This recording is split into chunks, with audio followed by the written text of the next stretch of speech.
Ladies and gentlemen, to meet the increasing demand for beef as well as to improve the quality of beef-oriented herds, this use of white cane, increasing the proportion of beef meat, reducing production costs, improving the feeding efficiency have been paid attention from year to year. And since 2016, TayNinhTV has implemented the projects on developing beef cattle development for the period of 2016 to 2020.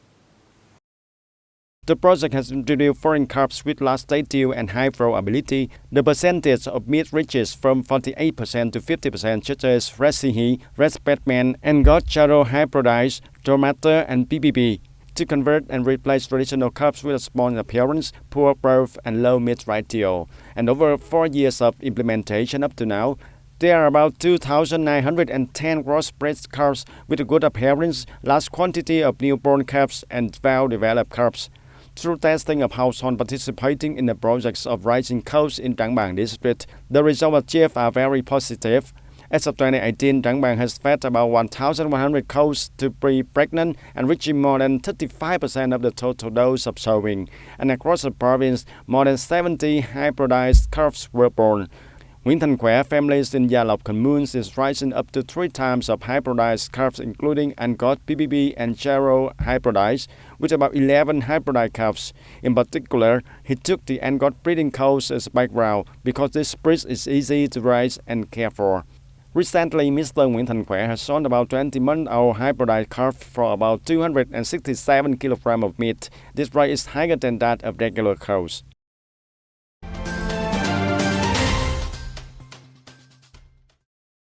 The export of the Department of Industry and Trade of TayNinhT Province that in the first 9 months of 2019, the exports in the province of TayNinhT has estimated to reach about nearly 2,800 million Vietnam dong, down to 7.3% over the same period, and only reached about nearly 56% compared to the plan.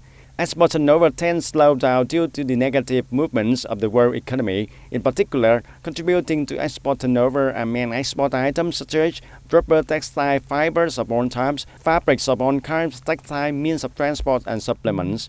Export turnover of this commodity group accounts for 90% of the provincial export proportion. Particularly, the export of agricultural products were estimated at about 199 million US$, down to 56.8% over the same period last year.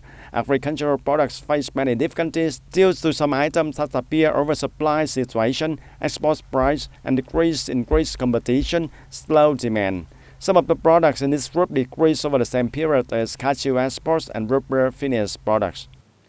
And ladies and gentlemen, from January the 1st of 2019 to September the 10th of 2019, the administrative reform in TayNinhT Province achieved positive results. The Public Administrative Center of the province had contributed to the fast and timely resolving process of documents according to transaction requirements of the people and the businesses. The Provincial Public Administrative Center carries out and returned the results of administrative procedures upon settlements area under jurisdiction of 18 provincial departments. The number of finished sold files is more than 100,000 records, reaching over 89% of the total number of files to be sold, and the rest are in process of settlement. The operation of the Public Administration Center of the province has become more and more stable and effectively.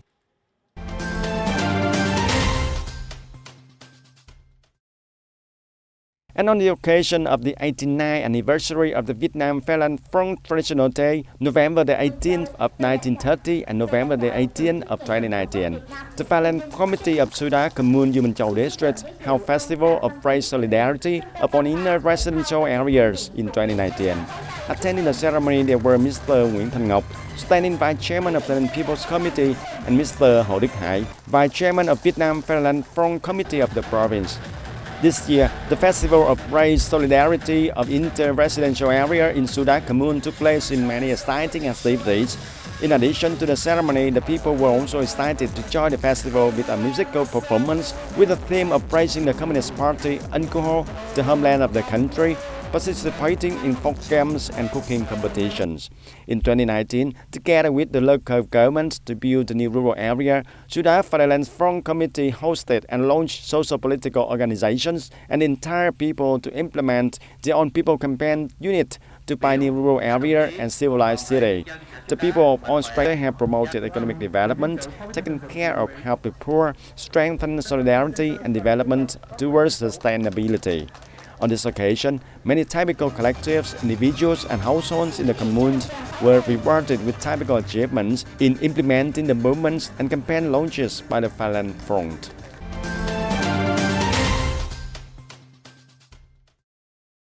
And in the morning of October the 29th of 2019, the Ho Chi Minh Communist Youth Union of Trang Bàng District held the inauguration ceremony and handing over the construction of a free game cluster for children in Gia Bình Commune. The work installed in the office of Phước Hậu Hamlet with 8 game models suitable for all children. The total cost implementing the project is about 60 million Vietnam dong. In particular, Ho Chi Minh Communist Youth Union Trang Bàng District mobilized about 20 million Vietnam dong for supporting. The rest was mobilized by Ho Chi Minh Communist Youth Union of Gia Bình Commune from the source of socialization. And up to now, there are 2 free games complexes for children put into use in Trang Bàng District.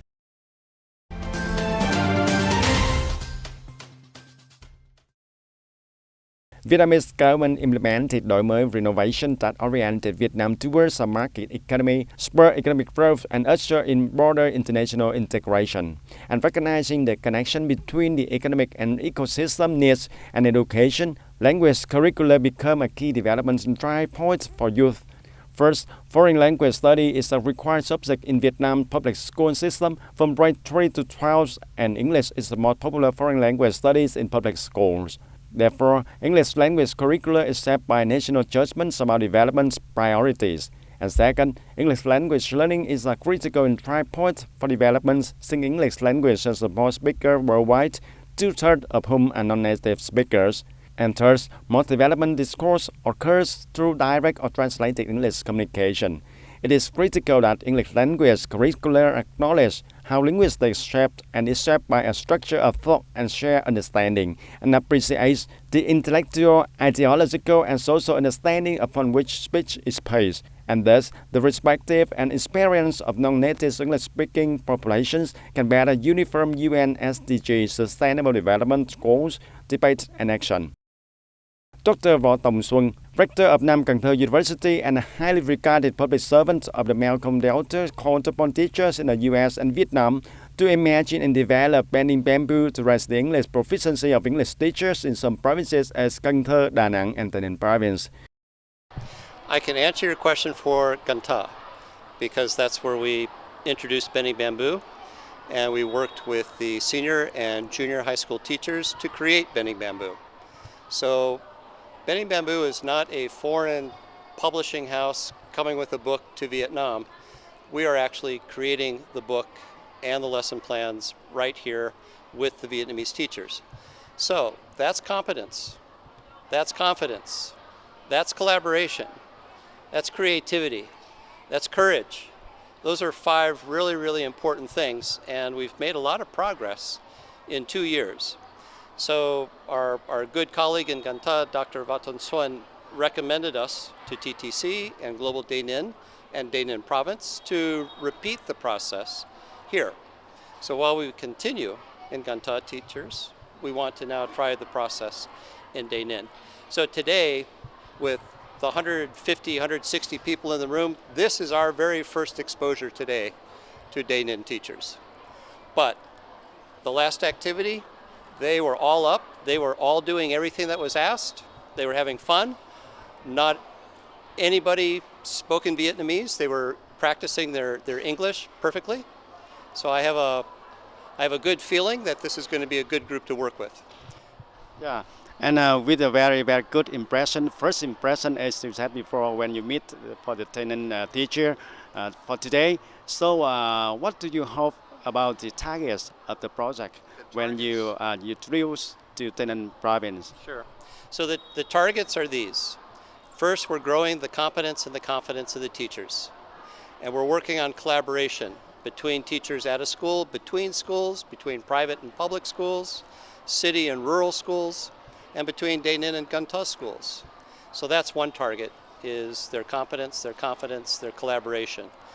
A second target is to create lessons and texts that can be used in the schools here with the teachers themselves. They can help research, write, edit, and then take it to use in the classrooms.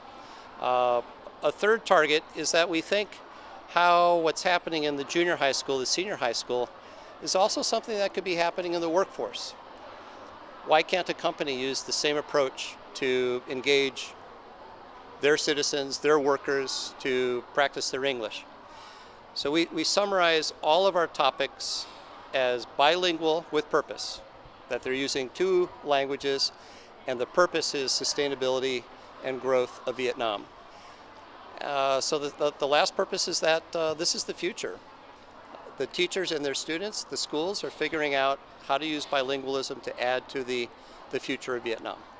So, yeah, very glad to hear about some of the big and the very big targets of your project in the future for development of the human resources in Vietnam in general.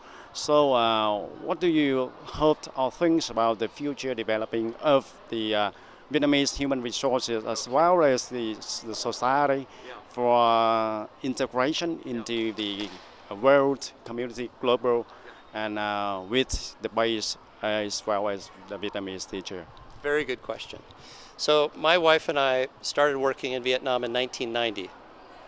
So Friday is November 1st. That's our 30th anniversary working with the Vietnamese people in education. All right, started at Can Tho University.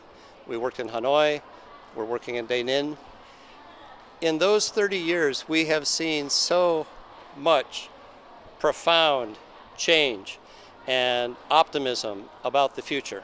It's amazing. The energy, the human energy, is the most important resource. There is so much human energy to see Vietnam progress.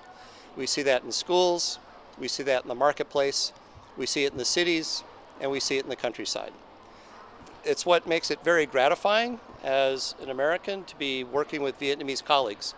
The second thing I'll say is we are working today with the same colleagues that we started with 30 years ago. That is a good working relationship if we can keep collaborating for 30 years with the same people. So, yeah, with your big target and your enthusiasm with the Vietnamese people in 30 years ago until now, so I hope that your project will be have a success, and we will get the Vietnamese people with the development of the young people of Vietnamese to integration will contribute to make the process and to make the successfulness of your projects as well as other projects. So thank you for joining us. From 2019 to 2021, the Bending Bamboo project is going to have workshops that have critical informed to process of responsively and responsibly building teacher proficiency. In its first workshops in October of 2019 in Thanh province, Bending Bamboo applied about IC number 3 theory intercultural communicative competence with the English teacher from the 13th public high school and senior high school in Thanh province. The workshop opened the door to the reality of English language teaching of Vietnamese teachers. And that's all for the news of today. Thank you for joining us and see you more next time.